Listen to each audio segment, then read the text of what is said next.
Bienvenue sur le podcast Alchimie du bien-être où nous explorons ensemble les ressources de notre terre afin de contribuer à notre bien-être. En utilisant différentes méthodes pour évoluer dans notre vie vers un mieux-être plus naturel et plus aligné avec les forces de la nature. Je suis Célia, formée à différentes pratiques de thérapie naturelle. Je suis là pour vous guider sur la voie de votre bien-être. Bonjour et bienvenue dans ce nouvel épisode du podcast Alchimie du bien-être où aujourd'hui nous discuterons ensemble de qu'est-ce qui fait qu'une huile essentielle sera de qualité ou non. De nos jours, nous trouvons des huiles essentielles à différents prix et dans des magasins un peu improbables tels que des magasins de bazar. Mais il faut savoir que pour se soigner plus particulièrement, mais aussi pour les cosmétiques ou la diffusion, il va être important de choisir une huile essentielle de bonne qualité. Pourquoi ? Car une huile essentielle de mauvaise qualité n'aura pas forcément l'effet recherché pour se soigner, ou toute autre raison, et elle pourra même être néfaste. Car une huile essentielle de mauvaise qualité n'aura pas forcément les effets recherchés, soit elle fonctionnera moins bien, soit elle pourra carrément être néfaste pour la santé. Mais comment reconnaître une huile essentielle de qualité ? Ce n'est pas très compliqué, il va juste falloir réussir à décoder l'étiquette qui se situe sur le flacon ou l'emballage, la boîte généralement qui est autour du flacon. Pour commencer, voyons l'identité de l'huile essentielle. Donc pour en revenir un petit peu au premier épisode, quand je disais qu'il faut être sûr de l'huile essentielle qu'on va choisir, ça va être ce point-là. L'identité de l'huile essentielle va être représentée par deux noms qui sont en deux mots en général. Donc on aura le nom vernaculaire et le nom latin. Prenons l'exemple de la lavande vraie. Donc le nom vernaculaire de l'huile essentielle de lavande vraie, c'est lavande vraie. Après il existe lavande officinale ou lavande fine. Son nom latin va être Lavandula augustifolia, Lavandula vera ou Lavandula officinali. Il y a beaucoup de noms pour juste une huile essentielle qui est la même, oui. Donc, pour cette huile essentielle, on va l'appeler la lavande vraie, moi je l'appelle comme ça. Après, il y en a qui préfèrent officinale ou fine, ça va dépendre de vous-même. Mais pour la lavande vraie, donc du coup, son identité principale, ça va être la lavande. Mais son chémotype, ça va être vrai. Le deuxième nom de lavande vraie va être influencé par le chémotype, qui lui-même va être influencé par le biotope. Alors le biotope, ça va être les conditions dans lesquelles la plante pousse. Donc par exemple, si la lavande va pousser dans les plaines ou au-dessus d'une montagne, elle ne développera pas les mêmes molécules, elle ne sera pas exposée aux mêmes conditions climatiques. Et du coup, c'est ça qui va être le biotope, qui va influencer le chémotype. Ce chémotype va être aussi influencé par la variété de la plante. Donc, ces deux choses, qui est le chémotype et le biotope, vont influencer le deuxième nom. Généralement, c'est le deuxième nom, le deuxième mot du nom même, de l'huile essentielle. Donc, par exemple, pour en revenir à notre lavande, notre huile essentielle de lavande vraie, ça va être son chémotype, qui lui-même aura été influencé par le biotope. Un autre chémotype de lavande, ça va être la lavande aspic. Encore un autre, ça va être la lavande stochade. Donc le chémotype va être important et c'est lui qui va déterminer en fait vraiment quelle huile essentielle vous choisissez, si vous prenez la bonne ou la mauvaise. Si par exemple il vous faut une huile essentielle de romarin à cinéole et que vous choisissez une huile essentielle de romarin à verbenone, ce ne sera pas la même chose. Mais si vous vous basez que sur le premier mot du nom, ce sera tous les deux du romarin. Mais ce sont des huiles essentielles qui ne sont absolument pas pareilles. Pour en revenir à la lavande, qui est quand même une huile essentielle vraiment passe-partout, pour la lavande vraie, si il vous faut de la lavande vraie et que vous prenez de la lavande stochade, les conséquences peuvent être dramatiques, comme je le disais dans le premier épisode. Donc vraiment, ne vous trompez pas dans l'identité de l'huile essentielle.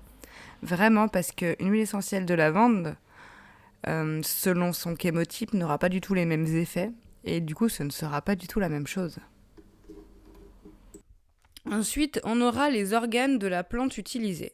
Pour une huile essentielle, on va utiliser soit toute la plante, soit une partie de la plante. Et cela va aussi avoir un impact sur l'identité de l'huile essentielle. Et je vais vous donner plus particulièrement un exemple. On a plusieurs huiles essentielles de cannelle Célian. On en a 2. Je vois beaucoup d'avis quand l'autre jour, je traînais sur un grand site connu pour les produits faits maison. Et je regardais les avis sous les huiles essentielles. Et je regardais sous l'huile essentielle de cannelle Célian à feuilles que l'huile essentielle ne sentait pas la cannelle. Mais c'est parfaitement normal. Parce que pour cette huile essentielle, c'est dit dans le nom, c'est la cannelle de Ceylan à feuilles. Sachant que pour la cannelle, la vraie cannelle, c'est l'écorce qui est utilisée. Donc les feuilles n'auront pas l'odeur de cannelle. Mais donc du coup, pour en revenir à l'organe, on aura l'huile essentielle de cannelle Célian à feuilles et l'huile essentielle de cannelle Célian à écorce, du coup, qui elle aura l'odeur de cannelle. Et ce ne sera pas la même huile essentielle, elles n'auront pas les mêmes propriétés. Donc l'identité de l'huile essentielle repose aussi sur l'organe de la plante utilisée. Ensuite, nous aurons les principaux composants biochimiques. Dans chaque huile essentielle, il y a une multitude de composants biochimiques. Généralement, il y en a 2 ou 3 qui sont beaucoup plus présents que d'autres.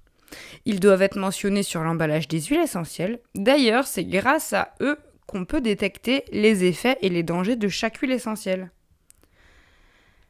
De plus, il est important à savoir, si vous souhaitez choisir une huile essentielle vraiment de bonne qualité, que chacun de ces composants doit se trouver à un certain taux de pourcentage. Bon, bien sûr, ce pourcentage varie en fonction des huiles et en fonction des numéros de lot, donc ça veut dire que en fonction, on va dire, des années, pour la lavande, revenons à notre lavande, l'huile essentielle n'aura pas forcément le même pourcentage de molécules parce que la plante n'aura pas développé les mêmes molécules, étant donné que, par exemple, il y a les conditions météorologiques qui vont influencer la plante et ses molécules. Du coup, le pourcentage variera à chaque fois. Et pour avoir une bonne huile essentielle, ce pourcentage doit se trouver à un certain taux minimum pour qu'elle soit classée comme une bonne huile essentielle. Mais ça varie vraiment en fonction de toutes les huiles essentielles, donc c'est impossible de tout dire là. Mais quand vous faites vos recherches sur les huiles essentielles, il faut penser que ceci impacte la qualité, donc c'est toujours mieux de connaître et de se faire une petite fiche mémo par exemple. Sachant que le pourcentage n'est pas forcément mentionné directement sur l'emballage. Par exemple, pour en revenir à ce grand site du produit fait maison, c'est mentionné sur leur site internet avec les numéros de lot et ce n'est pas forcément mentionné sur le flacon directement, tout simplement parce qu'il n'y a pas forcément la place ou parce que du coup ça modifierait l'étiquette à chaque nouvelle fournée, si on peut appeler ça comme ça. Ensuite, sur le flacon, il faut qu'il y ait la mention HEBBD ou la mention HECT. Donc la mention HEBBD signifie huile essentielle botaniquement et biochimiquement définie. Et HECT signifie huile essentielle chémotypée. Ces labels signifient que les huiles essentielles ont été entièrement définies à la fois sur le plan botanique, donc l'organe reproducteur de la plante, la dénomination botanique latine exacte, le chémotype et le pays d'origine. Et chimique, une chromatographie est réalisée pour chaque nouveau lot d'huile essentielle. Et justement, c'est cette chromatographie qui va donner le pourcentage de chaque molécule d'huile essentielle. Donc c'est pour ça que ce ne sera pas indiqué directement sur l'emballage du flacon. Mais il est possible de le demander à l'endroit où vous l'achetez. Normalement, ils doivent l'avoir. Et ils doivent pouvoir vous le présenter si vous le demandez. Et donc, ces labels-ci sont des gages de qualité pour les huiles essentielles. Et bien sûr, il faut qu'il y ait la mention 100% pure et 100% essentielle, parce que c'est tout ce qu'on veut. Ensuite, faut-il choisir une huile essentielle bio ou non ? Alors ça, c'est une grande question. Moi, je dirais que oui et non. Alors, faut savoir qu'une huile essentielle bio va être une huile essentielle de très bonne qualité. Généralement, il n'y a pas de souci. Mais il faut savoir que, selon les cas, une huile essentielle qui n'a pas le label bio peut être de bien meilleure qualité.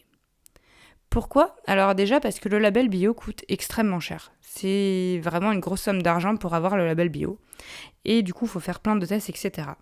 Mais une petite distillerie qui ramassera ses plantes à la main, donc manuellement, stressera moins ses plantes qu'avec une machine industrielle pour ramasser les plantes. Les plantes seront, on va dire, en meilleure forme. Et si cette petite distillerie va récolter des plantes au gré de cueillettes dans la nature, eh ben, elle ne pourra pas prouver que ces plantes sont bio. Du coup, elle ne pourra pas vendre, elle ne pourra pas obtenir ce label bio.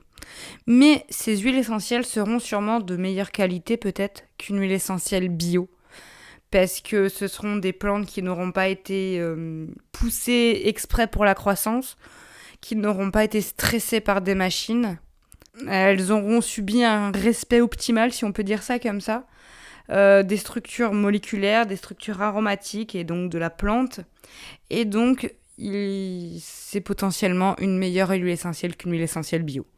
Après, avant de trouver une distillerie qui fasse ça, ce sera beaucoup plus compliqué, il faut vraiment s'y connaître. Sachant que s'il y a une distillerie qui utilise cette méthode-là, ce sera une petite distillerie et donc elle produira les 2-3 huiles essentielles. Mais ce ne sera pas des grosses quantités et puis plein de huiles essentielles différentes, hein, clairement. Ce serait vraiment une petite entreprise. Dernier point maintenant, les méthodes de distillation. Donc pour faire une huile essentielle, il faut distiller des plantes. Alors déjà, on va bannir toutes les huiles essentielles extraites avec des solvants. Donc ce sont souvent des huiles essentielles qu'on trouve vraiment pas chères, dans des magasins un peu de bazar, si on peut appeler ça. On va choisir des huiles essentielles extraites par distillation à la vapeur d'eau. Bien sûr, pour les agrumes, ce sera expression des molécules à froid. Il est préférable, mais ça, ce sera bien sûr pas stipulé sur l'emballage et tout ça. C'est pour ça qu'on parle de petites entreprises et que c'est mieux de savoir en discutant avec les gens qui créent. Il est préférable d'avoir une distillation aux températures et aux pressions les plus basses possibles. Car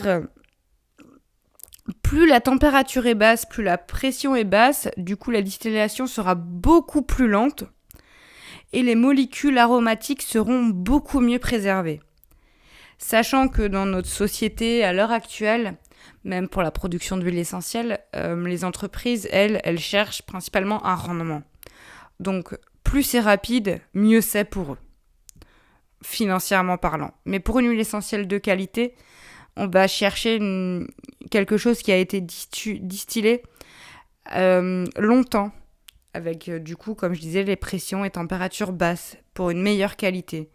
Donc, ce sera beaucoup plus compliqué de trouver une huile essentielle de super qualité comme ça, sachant que pour l'extraction aux basses températures, ce ne sera pas stipulé sur l'emballage. Ça, c'est vraiment avec des recherches et tout ça, ou connaître des labos peut-être qui le font, comme je disais, des petites distilleries, hein. Mais ce sera assez compliqué. Donc, pour avoir une huile essentielle, il y a quand même pas mal de critères à prendre en compte, comme on a vu. Il faut savoir y mettre le prix. Car des huiles essentielles de qualité, ça coûte cher. Ça coûte très cher. Donc si vous voulez vraiment utiliser les huiles essentielles dans des buts thérapeutiques de bien-être, sachez qu'il va falloir y mettre le prix. Si vous l'utilisez dans un but de cosmétique, il vaut mieux quand même y mettre le prix. aussi. Par contre, si vous l'utilisez pour faire des produits ménagers, ça ne servira pas à grand-chose de mettre des huiles essentielles qui coûtent très cher. Je trouve ça dommage de mettre de l'huile essentielle dans des produits ménagers. J'ai découvert les huiles essentielles comme ça, mais maintenant je n'en mets plus. Pour des raisons personnelles, je les ai déjà évoquées sur mes réseaux, donc sur Instagram, sur TikTok, j'en ai déjà parlé pourquoi. Donc si vous voulez aller voir, n'hésitez pas à aller écouter ce que j'ai à dire sur le sujet. Mais voilà pour cet épisode, j'espère qu'il vous aura plu, qu'il vous aura aidé à choisir une huile essentielle de qualité. Merci pour votre écoute. Si cet épisode vous a plu, n'hésitez pas à le partager autour de vous ou à laisser une note sur votre plateforme d'écoute. Vous pouvez retrouver la retranscription de l'épisode sur le site soinaturel.com. Le lien est dans les notes de l'épisode. Et moi, je vous dis à bientôt pour un prochain épisode. Prenez soin de vous.